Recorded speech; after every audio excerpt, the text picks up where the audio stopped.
just do a little update video on the standard Swallow. Got a speedometer that's working.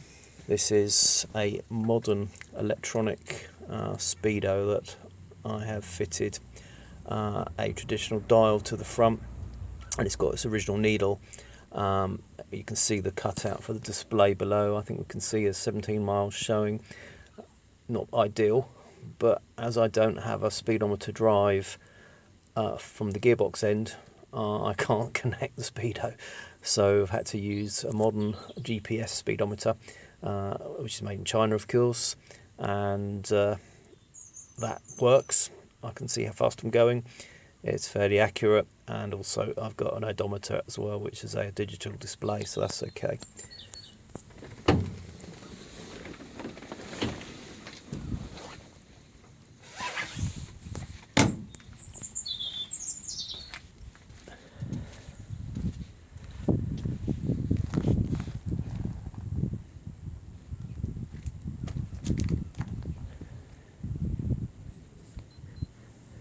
Nearly everything is working on the car.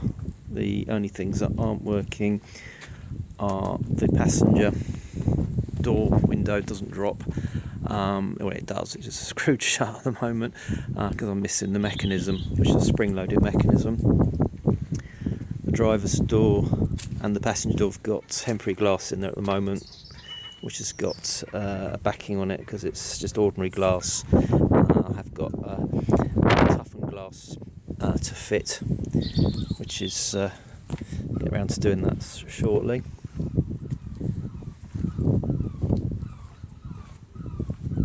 Back, we've got temporary brake lights and indicator lights. There should be, I've got them, but I'm missing some parts. A bracket that fits at the back, which on some cars would have had a luggage rack on it, and also rear bumpers. I'm not clear about the bumper arrangement on this car. What it should have had and what the bits that I have got are different. They aren't correct. So I think this car may have been supplied originally new without bumpers, and the first owner, which was the Standard Motor Company, put their own bumpers on it. So there's a little bit of more to do, because the front bumper, when it's fitted, looks absolutely ridiculous. It sticks out about 3 miles in front of the car, which is quite extraordinary, really. We did have a knock from the engine, which has resolved itself. I found a nut and a washer on the ground, which came from the exhaust clamp, and without the exhaust clamp fitted, the knock that was coming from the engine disappeared. The front section of the exhaust pipe, the down pipe, is a flexible pipe that has a socket that goes into the manifold, which is not correct, but it's a made up thing that I had several bits of pipe made up to fit it. It's got to clear the gearbox bell housing. It's very close, and I think what was happening was I can't see any witness marks. I think a bit of vibration from the engine with the exhaust mounted tightly. It was knocking against the gearbox housing, bell housing, creating what sounded like an engine knock. But when you put your foot on the clutch, the noise seemed to disappear, which seemed a bit odd, which I thought it possibly was perhaps a big end problem. But since the nut fell off a few weeks ago, the engine's just a little bit tappety, which I can't really do much about, because there's some wear marks on the tappets themselves, so I can't adjust them properly until I get them ground flat. So but it seems to have gone. I can use the car and it's driving quite nicely, actually.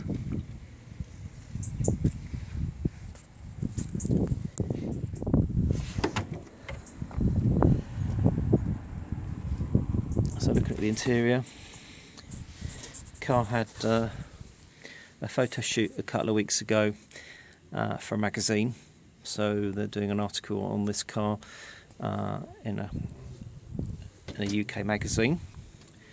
That should be quite good, hopefully. I haven't seen the article yet, but and they've done the photo shoot, and it's looking quite good. I'm going to get some carpet. Probably going to be black carpet. The original carpet, the back seat. The original carpet is this, which is sort of a olive drab black.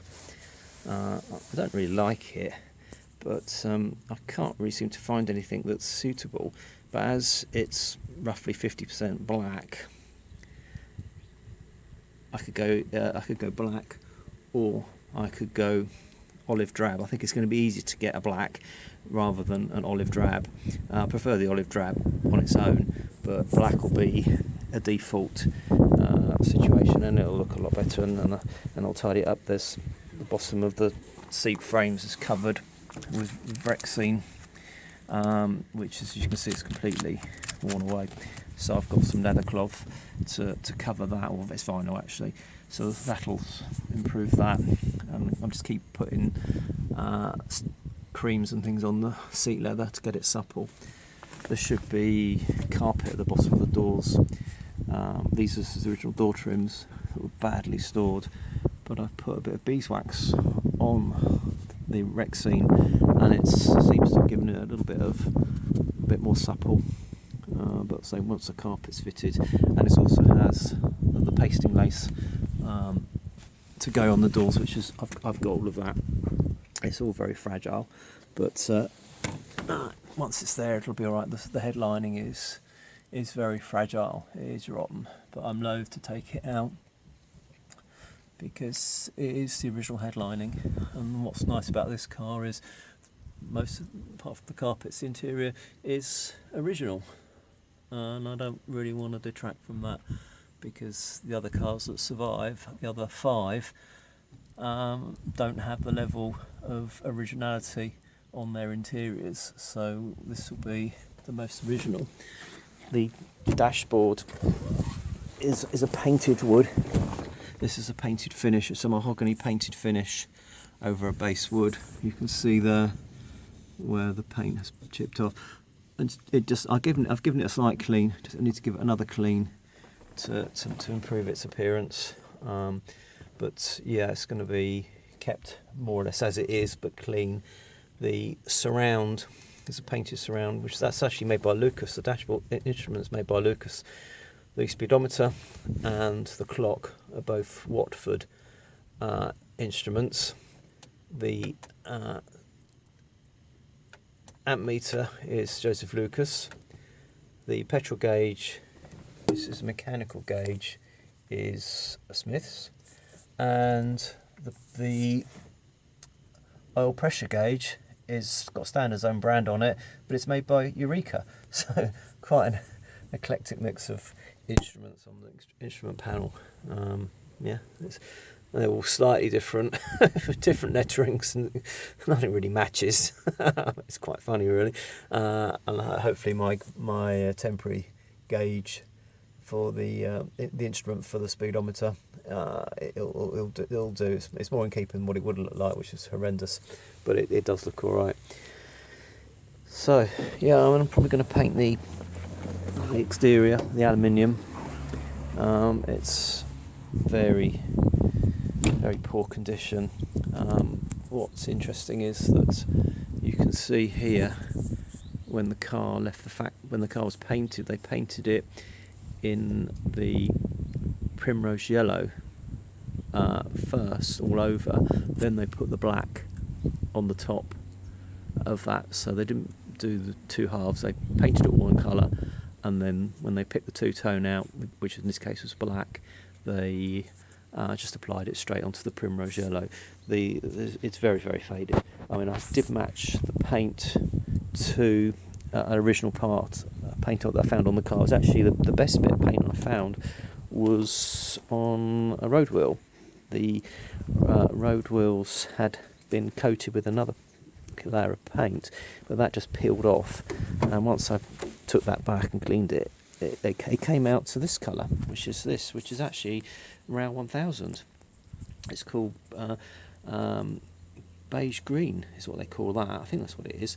but it's so close. You look on the door shut, it's almost spot on. You couldn't, if you had it matched to that original paint on the door shut, it would come out the same. So getting a standard paint colour is obviously much easier. Door handles, I've gone for these. I've got a locking door handle here. They're not dimensionally, they're very similar to the originals. They're not quite as decorative as the originals, which I have got the originals, but they're broken. And you do sometimes get, well, certainly the non-locking door handle, which is on the passenger door.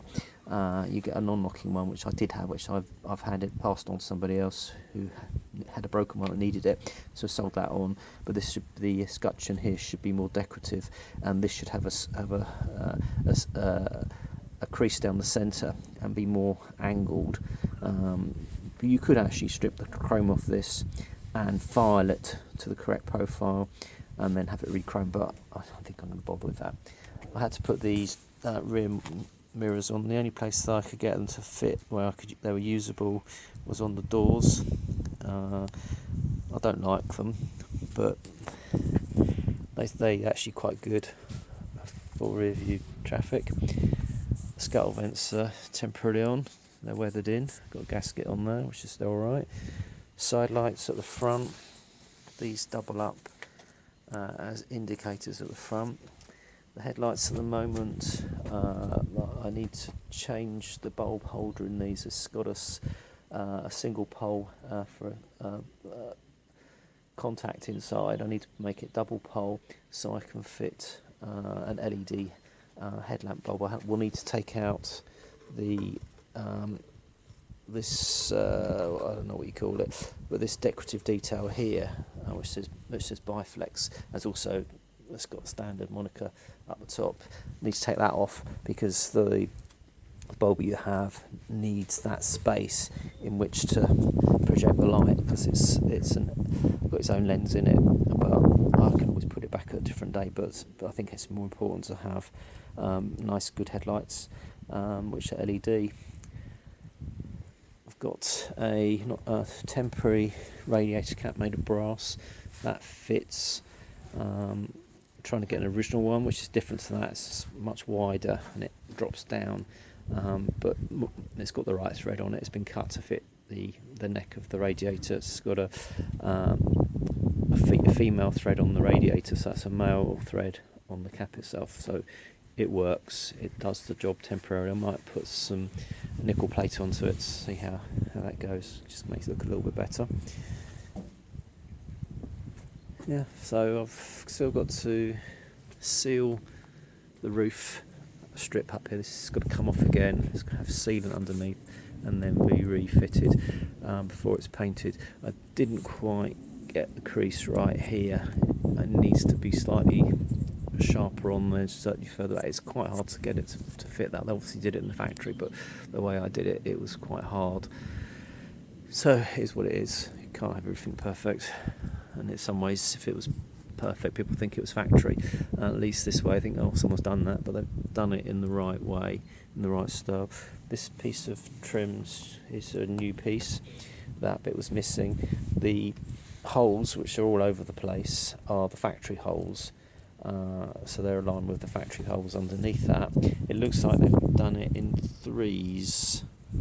If you look at the mouldings on the door, for example, that's in 3, there's 3 there, there's another 3 there, another 3 there, so it's just all over the place. Nothing is even the gutter where the screw fixings are, it's all over the place. Someone did sort of say, well, if they're all in an exact straight line, then it would stress the wood.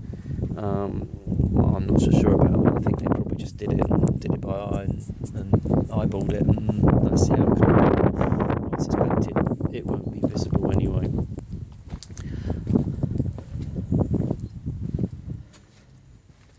I've got new aluminium sheeting to cover the running boards. That's something I'll be fitting. I'm not ready to fit that yet. Obviously, the wings have got to come off when I paint the body tub. But on the passenger side, it doesn't quite fit. I don't know what's gone wrong. As you can see, there's a gap there where the front wing hits, and there's a gap where the rear wing hits. It's like it's slightly out, and maybe that's how it was made at the factory. It could be that when the car's been taken apart, things have not gone back quite right. So what I'll do is I'll strip the cover off. It's wood underneath, it's a piece of plank or wood. I will get it so it fits correctly, and then recover it. I'm not going to do that until I've painted it. I don't want to take it off and put it back on again. This front of the car has had a slight biff. If you look at this wing, you can see it does tuck in slightly. Compare it to that one, which is more centred over the tyre. That one isn't. It sort of needs to be pulled up a little bit, but it needs to be done if somebody's got the right equipment to just pull it out. I don't really care, to be quite honest. It is what it is.